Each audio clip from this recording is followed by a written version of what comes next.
ప్రార్థన. పరలోకమందున్న మమ్మల్ని కన్న తండ్రి, పరిశుద్ధుడా, మహోన్నతుడా, మహాగణుడా, మహాశక్తి సంపన్నుడా, మీ ఘనమైన నామమునకు, శ్రేష్టమైన నామమునకు, ఉన్నతమైన శక్తి కలిగిన నామమునకు, మీ ప్రియకుమారుడును మా ప్రియరక్షకుడైన యేసుక్రీస్తు వారి పేరిట హృదయపూర్వకమైన కృతజ్ఞతాస్తుతులు, స్తోత్రములు చెల్లిస్తున్నాము తండ్రి. మా తండ్రి, మా దేవ, గతించిన కాలమంతా మమ్ములను మా కుటుంబాలను ఎంతగానో కాచి కాపాడి ఆరోగ్యమును ఆయుష్ను మాకు ప్రసాదించి సజీవులుగా ఉంచి తండ్రి, ఈ సాయంకాలం వేళ మీ పిల్లలమైన మేము ఈ గుడిముల్లంక గ్రామంలో చిన్న మందగా కూడుకొని మరొక్కసారి మీ పరిశుద్ధ గ్రంథంలో నుండి మా ఆత్మలను రక్షించే శక్తి కలిగిన మాటలను విని వాటి ప్రకారంగా నడుచుకుని మీరిచ్చే పరలోక రాజ్యానికి చేరుకునే గొప్ప భాగ్యాన్ని మాకు ప్రసాదించారు నాయన. అందును బట్టి క్రీస్తు వారి పేరట స్తుతులు, స్తోత్రాలు చెల్లిస్తున్నాం తండ్రి.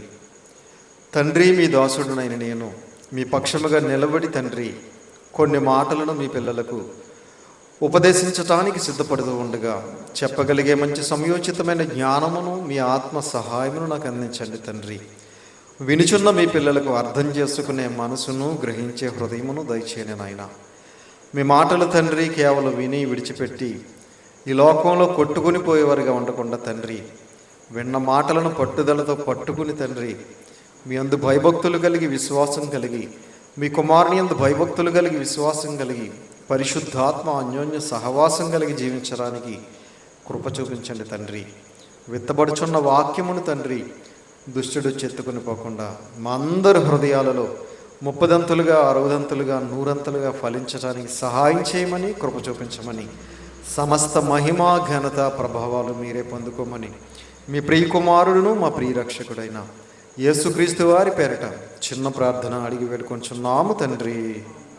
ఆమేన్. కూడి వచ్చినటువంటి సహోదరి సహోదరులందరికీ కూడా ప్రభు అయిన యేసుక్రీస్తు వారి పేరిట హృదయపూర్వకమైన వందనములు తెలియజేస్తున్నాను. అంత బాగున్నారు కదండి? సంతోషం. ఈరోజు ఒక మంచి పాఠాన్ని మనం నేర్చుకుందాం. ఈరోజు మనం నేర్చుకోబోయే పాఠం పేరు నీ సహోదరుని ప్రేమిస్తున్నావా, ద్వేషిస్తున్నావా? నీ సహోదరుని ప్రేమిస్తున్నావా, ద్వేషిస్తున్నావా అనే అంశాన్ని ఈరోజు మనం నేర్చుకుందాం ప్రియులారా. ప్రియమైన దేవుని పిల్లలారా, క్రైస్తవ్యంలోనే చాలామంది ప్రేమించే వాళ్ళు ఉన్నారు, ద్వేషించే వాళ్ళు ఉన్నారు. ప్రేమించేవారు ఎవరంటే అవసరం ఉంటే ప్రేమిస్తారు. ఏమండి? అవసరం ఉందనుకోండి, ఎక్కడ లేని ప్రేమ అంతా వలకబోస్తూ ఉంటారు. నిజమైన ప్రేమ కాదు అది. ఏమండి? ఏ ప్రేమ? దొంగ ప్రేమ. ఏమండి? అలాగని నిజంగా ప్రేమించేవారు లేరు అని మనం అనటానికి లేదు. నిజంగా ప్రేమించేవారు కూడా ఉన్నారండి. ఏమండి? ఎక్కువ ఎవరున్నారంటే దొంగ ప్రేమ చూపించే వాళ్ళు ఉన్నారండి.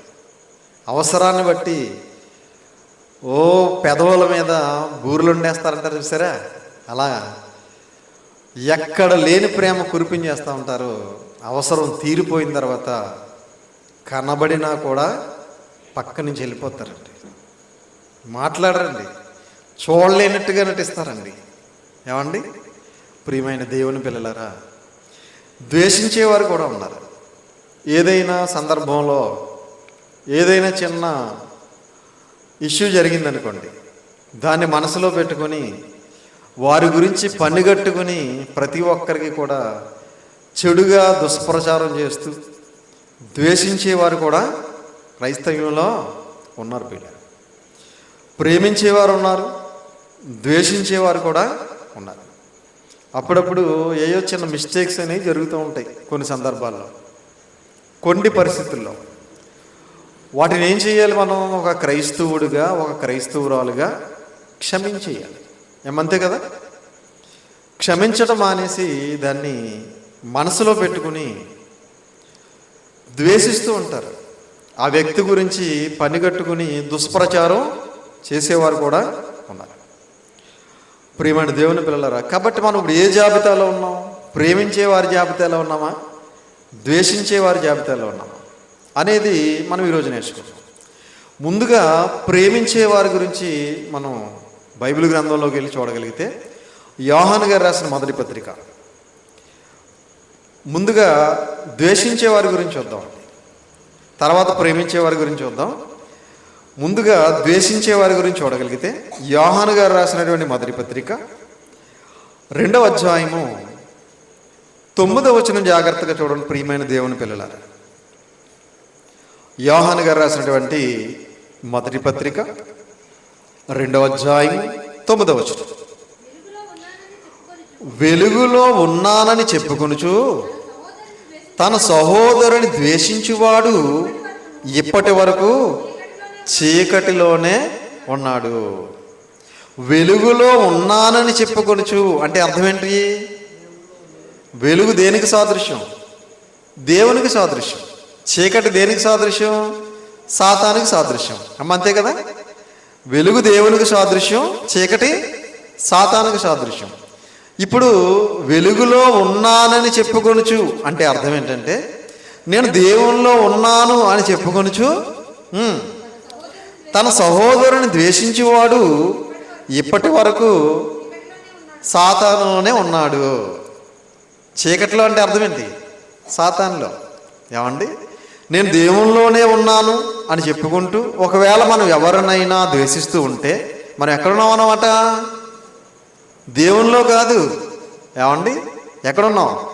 ఇంకా మనం సాతానులోనే, ఇంకా మనం దెయ్యంలోనే ఉన్నాం, దేవునిలో లేము. కాబట్టి ప్రియమైన దేవుని పిల్లలారా, మనం ఎవరిని కూడా ఎప్పుడూ కూడా ఏ విషయంలోనూ కూడా ఏం చేయకూడదు అనమాట? ద్వేషించకూడదు. అర్థమవుతుందా? కానీ మనం ద్వేషిస్తాం. ఏమండి, విచిత్రం ఏంటంటే దేవుడు ఎన్ని చెప్పినా మేము ద్వేషిస్తామండి, ద్వేషించకుండా ఉండలేము. చూసారా, ఇదొక మానసిక రోగం అండి. ఏమండి, దేవుడు చెప్పిన మాటలు వాస్తవాలే, ఒప్పుకుంటారు, కానీ ద్వేషించకుండా ఉండలేరు. ఏమండి, నేను వెలుగులో ఉన్నానని చెప్పుకొనుచు తన సహోదరుని ద్వేషించేవాడు ఎప్పటి వరకు చీకటిలోనే ఉన్నాడు అంటే సాతానులోనే ఉన్నాం. మనం ద్వేషిస్తున్నామంటే మనం దెయ్యంలో ఉన్నామని అర్థం. మనం ఎవరిని ద్వేషించట్లేదు అంటే మనం దేవునిలో ఉన్నామని అర్థం. ఏమ్మా, ఇప్పుడు అదే అధ్యాయంలో 11వ వచనం చూడండి. తన సహోదరుని ద్వేషించేవాడు చీకటిలో ఉండి చీకటిలో నడుచుచున్నాడు. చీకటి అతని కన్నులకు గుడ్డితనము కలుగజేసిన కనుక తాను ఎక్కడికి పోచున్నాడో అతనికి తెలియదు. ఎంత బాగుంది చూడండి బైబిల్. ఏమండి, ఎంత క్లియర్గా చెప్పింది చూడండి. ఇండైరెక్ట్గా ఉందండి, ఇక్కడ డైరెక్ట్గా చెప్తున్నాడు దేవుడు. చూడండి అందరూ 11వ వచనం. తన సహోదరుని ద్వేషించేవాడు చీకటిలో ఉండి అంటే సాతానులో ఉండి సాతానులోనే నడుస్తున్నాడు. చీకటిలోనే నడుచుచున్నాడు అంటే సాతానులోనే ఉన్నాడు, సాతానులోనే నడుస్తున్నాడు. ప్రియమైన దేవుని పిల్లలారా, మనం ఎవరినైనా ఒకవేళ ద్వేషిస్తున్నాము అంటే మనం ఇంకా సాతానులోనే ఉన్నాము, సాతానుతో నడుస్తున్నాం. కానీ మనం ఏమనుకుంటామంటే మనం దేవునిలోనే ఉన్నాము, దేవునితో నడుస్తున్నాం అనుకుంటాం. అది విచిత్రం. ఏమండి, మనం అందరినీ ద్వేషిస్తూ మనం ఏమనుకుంటామంటే నేను దేవునిలోనే ఉన్నాను, దేవునిలోనే నడుచుకుంటున్నాను అని సెల్ఫ్ సాటిస్ఫాక్షన్ అనమాట. ఏమండి, మనకు మనం అనేసుకుంటాం. మనకు మనం అనేసుకుంటే సరిపోయిందండి? లేదండి, మనల్ని మనం పరీక్షించుకోవాలి. మన మనస్సాక్షి ఒకటి ఉంది కదా. ఈ వాక్యం విన్న తర్వాత మన మనస్సాక్షి మనకు చెబుతుంది, ఓ నువ్వు ఇదిగో పలానా వాళ్ళని ద్వేషిస్తున్నావు కదా, ఓ నువ్వు సాతానులోనే ఉన్నావు, నువ్వు సాతానుతోనే నడుస్తున్నావు అని ఎవరో చెప్పక్కర్లేదు. మన దగ్గరికి వచ్చి మన మనస్సాక్షి మనకి చెబుతుంది. కనుక తన సహోదరుని ద్వేషించేవాడు చీకటిలో ఉండి చీకటిలో నడుచుచున్నాడు. చీకటి అతని కన్నులకు గుడ్డితనము కలుగజేసి కలుగు చేసిన కనుక చీకటి ఏం చేసిందట? చీకటి గుడ్డితనం కలుగజేస్తుంది ఏంటి? ఎవరు కలుగజేస్తారు గుడ్డితనం? సాతానుగాడు. మీకు తెలుసు కదా, కొరింథీయులకు రాసిన తీయొద్దు, కొరింథీయులకు రాసిన 2వ పత్రిక 4:4లో ఈ యుగ సంబంధమైన దేవత అవిశ్వాసులైన వారి మనోనేత్రములకు గుడ్డితనము కలుగజేసాను అని రాయబడింది అక్కడ. ఏమండి? గుడ్డితనం కలుగజేసేది ఎవరు? ఏమండి? చీకటి కాదు, సాతానుగాడు. ఏమండి? ఈ యుగ సంబంధమైన దేవత అవిశ్వాసులైన వారి మనోనేత్రములకు గుడ్డితనము కలుగజేసాను అని రాయబడింది. అంటే గుడ్డితనం కలుగజేసేది ఎవరన్నమాట? గుడ్డితనం అంటే భౌతిక సంబంధమైన గుడ్డితనం కాదు, మనోనేత్రాలు మూసేస్తాడనమాట. మహాజ్ఞానాన్ని మనకు అర్థం అవ్వకుండా మనోనేత్రాలు మూసేసేసరికి మనం ఏమనుకుంటామంటే మనం దేవునిలోనే ఉన్నాం అనుకుంటాం, కానీ మనం దెయ్యంలో ఉంటాం అనమాట. దేవునితో నడుస్తున్నాను అనుకుంటాం, కానీ సాతానుతో నడుస్తూ ఉంటాం అనమాట. అందుకే చీకటి అతని కన్నులకు గుడ్డితనము కలుగు చేసిన గనుక తాను ఎక్కడికి పోచున్నాడో అతనికి తెలీదు. ఎక్కడికి పోతున్నాడో అతనికి తెలియకపోవటం ఏంటి అంటే, అతను నిత్య జీవానికి వెళుతున్నాడా నిత్య నరకానికి వెళుతున్నాడో అతనికి తెలియకుండా చేస్తుంది. అది సాతానుగాడి తంత్రం. ఏంటంటే నేను పరలోకానికే వెళ్తున్నానని భ్రమలో బ్రతికేస్తూ ఉంటాడు. విచిత్రం ఏంటంటే మరణించిన తర్వాత ఎక్కడికి వెళ్ళిపోతాడు? నరకానికి వెళ్ళిపోతాడు అనమాట. తాను ఎక్కడికి పోచున్నాడో తనకు తెలీదు. ఏమండి? ఎందుకు తెలీదు? సాతానుగాడు అతని కన్నులకు గుడ్డితనం కలుగజేశాడు కనుక అతను ఎక్కడికి వెళుతున్నాడో, పరలోకానికి వెళ్ళబోతున్నాడా, పాతాళ లోకంలో ఉన్న ఆరని అగ్నిగుండానికి వెళ్ళబోతున్నాడో అతనికి తెలియకుండా చేసేస్తాడు. కాబట్టి మనం ఏం చేయకూడదు? ఇప్పుడు ఎవరిని కూడా ద్వేషించకూడదు. ఏమండి? ద్వేషిస్తున్నామంటే మనం దేవునిలో లేము అని అర్థం. ద్వేషిస్తున్నామంటే మనం దేవునితో నడవట్లేదు అని అర్థం. ద్వేషిస్తున్నామంటే మనం సాతానులో ఉన్నామని అర్థం. ద్వేషిస్తున్నామంటే మనం సాతానుతో నడుస్తున్నామని అర్థం. ద్వేషిస్తున్నామంటే మన కన్నులకు సాతానుగాడి గుడ్డితనం కలగజేశాడని అర్థం. మనం ఎక్కడికి పోతున్నామో మనకు తెలియదు అని అర్థం. ఏమండి? అలాగే ఇదే మొదటి యోహాను రాసిన పత్రిక 3వ అధ్యాయం 15వ వచనం చూడండి. యోహాను గారు రాసిన మొదటి పత్రిక 3వ అధ్యాయం 15. తన సహోదరుని ద్వేషించేవాడు నరహంతకుడు. తన సహోదరుని ద్వేషించేవాడు నరహంతకుడు. ప్రియమైన దేవుని పిల్లలారా, నరహంతకుడు అని ఎవరంటారండి ఈ లోకంలో? ఒక వ్యక్తి మరొక వ్యక్తిని చంపితే ఆ వ్యక్తిని ఇతడు నరహంతకుడు అండి అంటారు. అంతే కదా? ఒక వ్యక్తి ప్రాణం తీసిన వ్యక్తిని నరహంతకుడు అంటారు. నరహత్య చేసిన వాడు నరహంతకుడు అంటారు. కానీ దైవ గ్రంథం ఏమంటుంది? నరహత్య చేసిన వాడిని నరహంతకుడు అన్నది. అయితే మరొక మాట కూడా చెప్పింది, తన సహోదరుని ద్వేషించేవాడు నరహంతకుడు. అంటే మనం ఒక వ్యక్తిని కత్తితో పొడిచి చంపితేనే నరహంతకులు కాదా? కాదు. ద్వేషించడం వల్ల కూడా నరహంతకుల జాబితాలోకి వెళ్ళిపోతున్నాం. అర్థమవుతుందండి? కింద ఇంకో మాట చెప్పాడు చూడండి, ఏ నరహంతకుని యందు నిత్య జీవం ఉండదని మీరు ఎరుగుదురు. ఏ నరహంతకుని యందు నిత్య జీవం ఉండదు.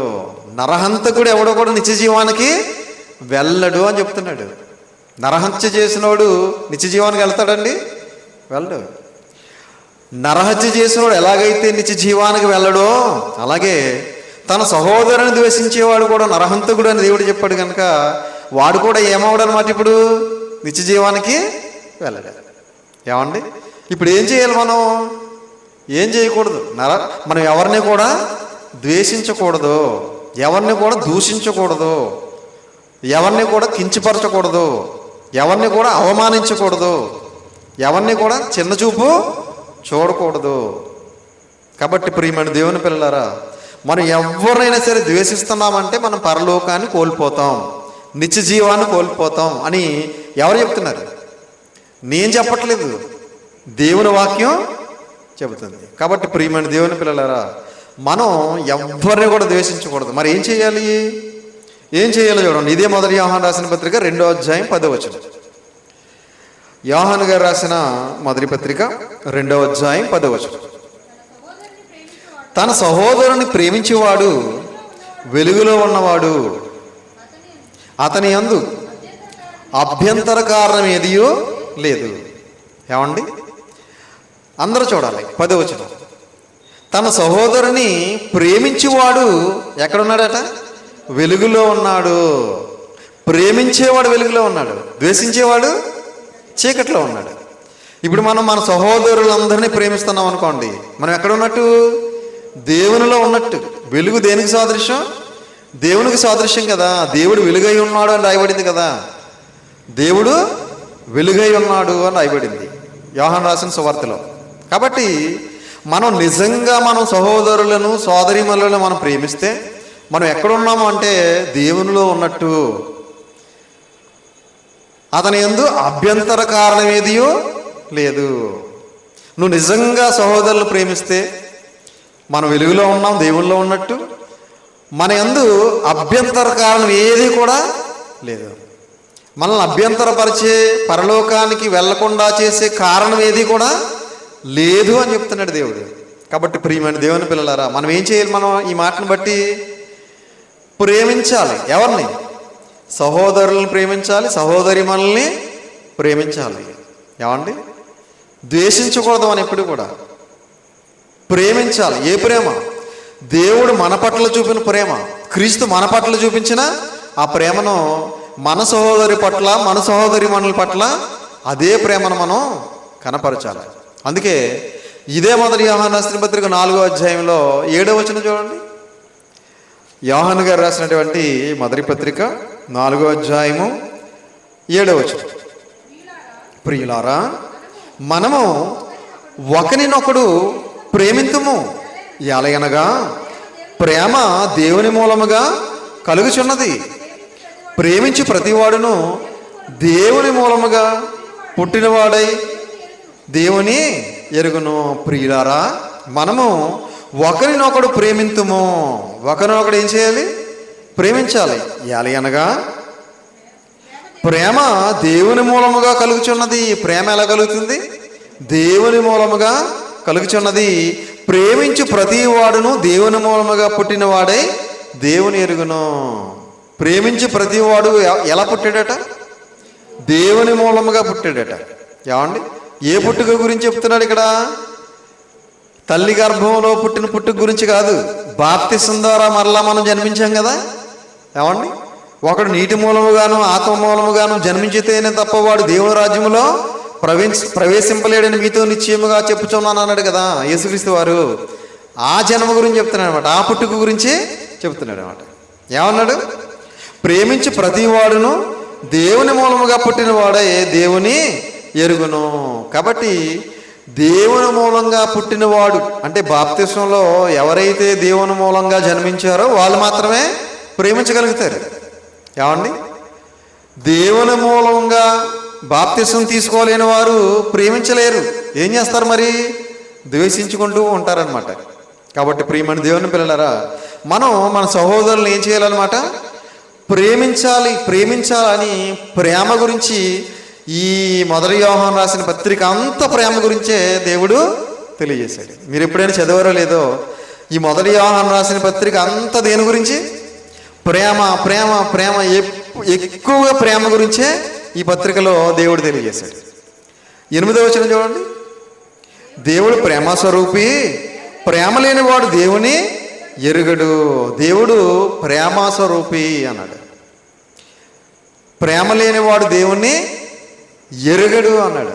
కాబట్టి మనం ప్రేమ కలిగి నడుచుకోవాలి. ప్రేమ లేనివాడు దేవుని ఎరుగడు అన్నాడు. నేను దేవుణ్ణి ఎరుగుదును అని చెప్పుకుంటారు చాలామంది, కానీ ఏముండదు? ప్రేమ ఉండదు కొంతమంది దగ్గర. ఏమండి, ప్రేమించరు కొంతమంది. అందుకే ఇదే మొదటి యోహాను రాసిన పత్రిక 4వ అధ్యాయంలో 12వ వచనం చూడండి. ఒక అద్భుతమైన మాట తెలియజేస్తున్నాడు. ఏ మానవుడును దేవుని ఎప్పుడును చూచి ఉండలేదు. మనం ఒకరినొకడు ప్రేమించిన ఎడల దేవుడు మనయందు నిలిచి ఉండును. ఆయన ప్రేమ మనయందు సంపూర్ణమగును. 12వ వచనం అందరూ చూడాలి. ఏ మానవుడును దేవుని ఎప్పుడునూ చూచి ఉండలేదు. మనం ఒకరినొకడు ప్రేమించిన యెడల దేవుడు మన యందు నిలిచి ఉండును. మనం ఒకరినొకడు ప్రేమిస్తే దేవుడు ఎక్కడ ఉంటాడట? మనలో ఉంటాడట. ఏమండి, మనం ఒకరినొకడు ప్రేమించకుండా ద్వేషించామనుకోండి, మనలోకి ఎవడు ఉంటాడు? సాతానుగాడు ఉంటాడు. అంతే కదండి. ఇప్పుడు మనం ప్రేమించకుండా ద్వేషిస్తున్నామంటే సాతానుగాడు ఉంటాడు, మనం ప్రేమిస్తున్నామంటే దేవుడు ఉంటాడు. అదే చెప్తున్నాడు ఇక్కడ. మనం ఒకరినొకడు ప్రేమించిన యెడల దేవుడు మన యందు నిలిచిండును. ఆయన ప్రేమ మన యందు సంపూర్ణమగును. ఆయన ప్రేమ మన యందు సంపూర్ణమగును. ఆయన ప్రేమ మన యందు సంపూర్ణం అవ్వాలంటే మనం ఏం చేయాలి? ప్రేమించాలి. ఏమండి, ప్రేమించడానికి ఏమైనా కష్టమండి? ఖర్చు అండి? కాదు కదా. ఏమండి, ప్రేమ అనేది చాలా ప్రాముఖ్యమైనది. క్రైస్తవులమైన మనందరం కూడా ప్రేమ కలిగి నడుచుకోవాలి. ప్రేమ లేకపోతే మనం నిత్య జీవాన్ని కోల్పోతామండి.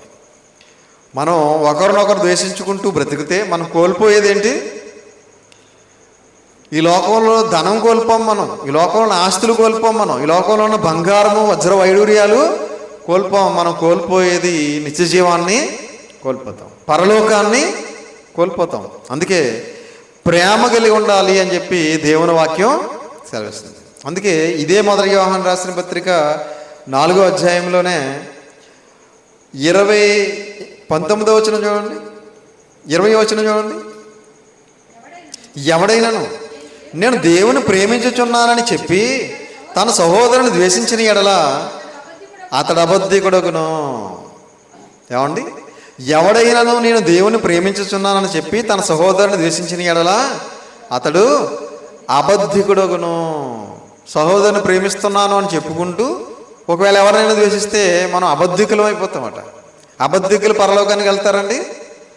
అబద్ధికులు పరలోకానికి వెళ్ళరు. మీరు ప్రకటన గ్రంథం 20వ అధ్యాయం 8వ వచనంలో అక్కడ ఒక లిస్ట్ ఇచ్చాడు, అందులో అబద్ధికులు పరలోకానికి వెళ్ళరని రాయబడింది. కావండి, కాబట్టి నేను సహోదరుని ప్రేమిస్తున్నానని చెప్పి ఒకవేళ ద్వేషిస్తే అతడు అబద్ధికుడగును. తాను చూచిన తన సహోదరుని ప్రేమించని వాడు తాను చూడని దేవుని ప్రేమింపలేడు. తాను చూసిన తన సహోదరుని ప్రేమింపలేని వాడు తాను చూడని దేవుణ్ణి ప్రేమింపలేడు. నీ కళ్ళ ముందున్న నీ సహోదరుణ్ణి, నీ సహోదరి మననే నువ్వు ప్రేమించలేనప్పుడు కంటికి కనిపించిన దేవుణ్ణి నువ్వు ప్రేమించగలవా? ప్రేమించలేవు అని చెప్పి దేవుని వాక్యం సెలవిస్తుంది. ముందు నీ కంటికి కనిపించే నీ సహోదరుణ్ణి, నీ సహోదరి మనని ప్రేమించు, తర్వాత కనబడని దేవుణ్ణి ప్రేమిందు గాని అని చెప్పి దేవుని వాక్యం సెలవిస్తుంది. ప్రియమైన దేవుని పిల్లలారా, కనుక మనం ఎప్పుడు కూడా మన సహోదరుల్ని ప్రేమించాలి. అందుకే ఇదే మొదటి యోహాను రాసిన పత్రిక 3వ అధ్యాయంలో 14వ వచనం చూడండి. 3:14 మనము సహోదరులను ప్రేమించుచున్నాము గనుక మరణములో నుండి జీవములోనికి దాటి ఉన్నామని ఎరుగుదము. మనము సహోదరులను ప్రేమించుచున్నాము గనుక ఏమైంది? మరణములో నుండి జీవములోనికి దాటి ఉన్నామని ఎరుగుదము. ఎంత గొప్ప ఛాన్స్ అండి ఇది. మనం ఈ లోకంలో మనం బ్రతికినంత కాలము కూడా మన సహోదరులను సహోదరిమణులను ప్రేమిస్తే కావండి ఏమవుతున్నామంట? మరణములో నుండి జీవములోనికి, అంటే పరలోకానికి, నరకం నుంచి పరలోకానికి దాటి ఉన్నామని ఏమంటున్నాడు? ఎరుగుదుము. ప్రేమ లేనివాడు మరణమందు నిలిచి ఉన్నాడు. ప్రేమ లేనివాడు ఎక్కడ ఉన్నాడట? మరణమందు నిలిచి ఉన్నాడు. ఏ మరణం? రెండవ మరణం. మనిషికి ఎన్ని మరణాలు ఉన్నాయి? 2 మరణాలు ఉన్నాయి. ఒకటి భౌతిక సంబంధమైన మరణం, 2 ఆత్మ సంబంధమైన మరణం. కాబట్టి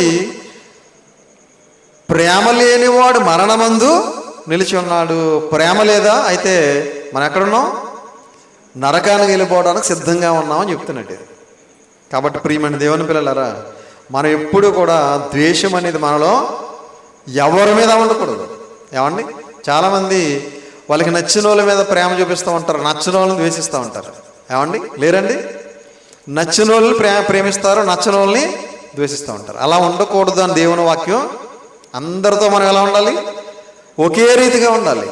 ప్రేమగా ఉండాలి, సమానంగా మాట్లాడాలి, సమానంగా ప్రేమించాలి అందరినీ కూడా. ఏమండి ప్రియమైన దేవుని పిల్లలారా, కొంతమంది లోపల ఏమండి స్వార్థం పెట్టుకుని పైకి చాలా ప్రేమగా మాట్లాడుతూ ఉంటారు. అవును, ఉన్నారు కదండి ఇలాంటి వాళ్ళు. లోపల ఏం పెట్టుకుంటారు? ప్రేమ, ద్వేషం, పైకి ప్రేమ. ఏదో అంటూ ఉంటారు పెద్దలు సామెత, పైన పరిశుద్ధం లోన కుశుద్ధం. పైన పరిశుద్ధం అంట, లోపలంట కుశుద్ధం అంట. ఇలాంటి వారి గురించి దేవుడు క్రీస్తుకు పూర్వం ఒక అద్భుతమైన మాట చెప్పాడు. చూడండి, సామెతల గ్రంథం 26వ అధ్యాయం. ఇలా మాట్లాడే వారి గురించి దేవుడు ఒక అద్భుతమైన మాట తెలియజేశాడు. సామెతల గ్రంథము 26వ అధ్యాయం 23వ వచనం. చెడు హృదయమును ప్రేమగల మాటలాడి పెదవులను కలిగి ఉండుట మంటి పెంకు మీద వెండిపోతతో సమానము. తీసారమ్మా? 26వ అధ్యాయము 23వ వచనం. చెడు హృదయమును ప్రేమగల మాటలాడు పెదవులను. హృదయం ఎలా ఉంది? చెడిపోయింది. ఏమండి హృదయం అంతా చెడిపోయింది. పైకి ఎలా మాట్లాడుతున్నారు? ప్రేమగా మాట్లాడుతున్నారట. చెడు హృదయమును ప్రేమగల మాట్లాడు పెదవులను కలిగి ఉండుట మంటి పెంకు మీద వెండిపోతతో సమానము. మట్టి పెంకు మీద వెండిపోత పూసామనుకోండి, ఎలా ఉంటుంది? తలతల మెరిసిపోతూ ఉంటుంది పైకి, కానీ లోపల ఏముంది? మట్టి ఉంది. ఏమండి ఇప్పుడు దేవుడు ప్రేమగా మాట్లాడుతూ ఉంటారు కదా కొంతమంది, లోపల స్వార్థము, అసూయ, కుల్లి, కుతంత్రం ఇలాంటివి పెట్టుకుని, అలాంటి వారి గురించి మాట్లాడుతూ చెడు హృదయమును ప్రేమగా మాట్లాడు పెదవులను కలిగి ఉండుట మంటి పెంకు మీద వెండిపోతతో సమానము అన్నాడు. ఏమండి కాబట్టి మనం ఎలా ఉండకూడదు అన్నమాట. ఇప్పుడు మంటి పెంకు మీద వెండిపోతతో సమానంగా మనం ఉండకూడదు. అంటే లోపల మట్టి ఉంది, పైనేమో వెండి ఉంది. చూసినోడు ఏమనుకుంటాడు? మొత్తం అంతా వెండి అనుకుంటాడు, కానీ దాన్ని పగలు కొడితే తెలుస్తుంది దాని లోపల ఏముందో కదండి. కాబట్టి మన హృదయంలో చెడు పెట్టుకుని పైకి ప్రేమగా మాట్లాడితే అది దేవునికి నచ్చదు అది. కాబట్టి మనం ఎప్పుడు కూడా హృదయంలో ద్వేషము, అసూయ ఇలాంటివి ఏమి కూడా పెట్టుకోకుండా అందరితో కూడా ప్రేమ కలిగి మనం నడుచుకోవాలి. ప్రేమగా మనం మాట్లాడాలి. నిస్వార్థమైన ప్రేమ, యథార్థమైన ప్రేమ కలిగి మనం నడుచుకోవాలని దేవుని వాక్యం సెలవిస్తుంది. ప్రేమ కలిగి ఉండుటకు ప్రయాసపడమంటాడు ఒక చోట ఏకంగా. దేనికోసం మన ప్రయాస? ఉండేదే కొద్ది కాలం కదా, ఎంతో కాలం ఉంటాం మనం. 1000 సంవత్సరాలు ఉంటామని మనం, పోను 200, 100 ఉన్నాం. ఏమండి ఈ 60-70 సంవత్సరాల్లోనే మళ్ళీ ఎన్నో పగలు, ప్రతీకారాలు, స్వార్థాలు, అసూయలు, ద్వేషాలు, ఏమండి ఇవన్నీ అవసరం అంటారా మనకి? కొద్ది రోజుల తర్వాత వెళ్ళిపోవాలి కదా. కాబట్టి ప్రేమ కలిగి ఉండేటకు ప్రయాసపడమంటాడు. చూడండి, కొరింథీయులకు రాసిన మొదటి పత్రిక 14వ అధ్యాయం 1వ వచనం చూడండి. కొరింథీయులకు రాసిన మొదటి పత్రిక 14వ అధ్యాయం 1వ వచనం. ప్రేమ కలిగి ఉండేటకు ప్రయాసపడుడి.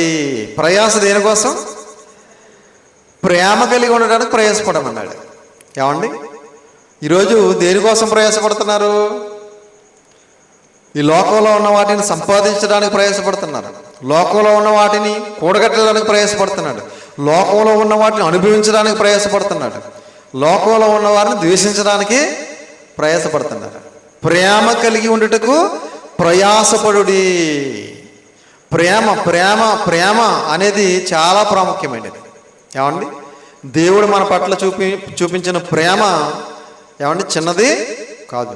దేవుడు మనల్ని ప్రేమించాడు కాబట్టి అనంతమైన విశ్వాన్ని ఈ ప్రపంచ మానవాళి కోసం కలిగించాడు. దేవుడు మనల్ని ప్రేమించాడు కాబట్టి మనకి ఈ శరీరాన్ని ఇచ్చాడు. దేవుడు మనల్ని ప్రేమించాడు కాబట్టి మనకు ఆరోగ్యాన్ని ఇచ్చాడు. దేవుడు మనల్ని ప్రేమించాడు కాబట్టి మనకు ఆయుష్ని ఇచ్చాడు. దేవుడు మనల్ని ప్రేమించాడు కాబట్టి ఒక కుటుంబాన్ని ఇచ్చాడు. దేవుడు మనల్ని ప్రేమించాడు కాబట్టి తన ప్రియమైన కుమారుణ్ణే మన కోసం బలిగా ఇచ్చాడు. ఇంకా దేవుడు మనల్ని ప్రేమించాడు కాబట్టి మనకి నిత్య జీవాన్ని కూడా ఇవ్వాలనుకుంటున్నాడు. కాబట్టి ప్రియమైన దేవుని పిల్లలారా, మనం ఎలా ఉండాలి? ఇప్పుడు ప్రేమ కలిగి ఉండుటకు ప్రయాసపడుడి అన్నాడు. ప్రేమ కలిగి ఉండాలి. మనందరం కూడా ప్రేమ కలిగి బ్రతుకుదాం, ద్వేషం లేకుండా బ్రతుకుదాం, దేవుని కోసం ఉన్నతంగా బ్రతుకుదాం, దేవునికి ఇష్టమైన మార్గంలో నడుచుకుందాం, దేవుడు మెచ్చుకునే విధంగా, దేవుడు నిత్య జీవాన్ని ఇచ్చే విధంగా బ్రతికి దేవుని మహింపరిచి, ఘనపరిచి, సంతోషపరిచి దేవుడిచ్చే పరలోక రాజ్యానికి వారసులం అవుదాం. తలలు వంచండి, ప్రార్థన చేసుకుందాం. ప్రార్థన. పరలోకమందున్న మమ్మల్ని కన్న తండ్రి, మీ ఘనమైన నామమునకు, శ్రేష్టమైన నామమునకు, ప్రభు అయిన యేసుక్రీస్తు వారి పేరట స్తుతులు స్తోత్రాలు చెల్లిస్తున్నాం నాయన. తండ్రి, ఇప్పటి వరకు మీ పరిశుద్ధ గ్రంథంలో నుండి ప్రభువా ఎన్నో విలువైన మాటలు మేము నేర్చుకున్నాం తండ్రి.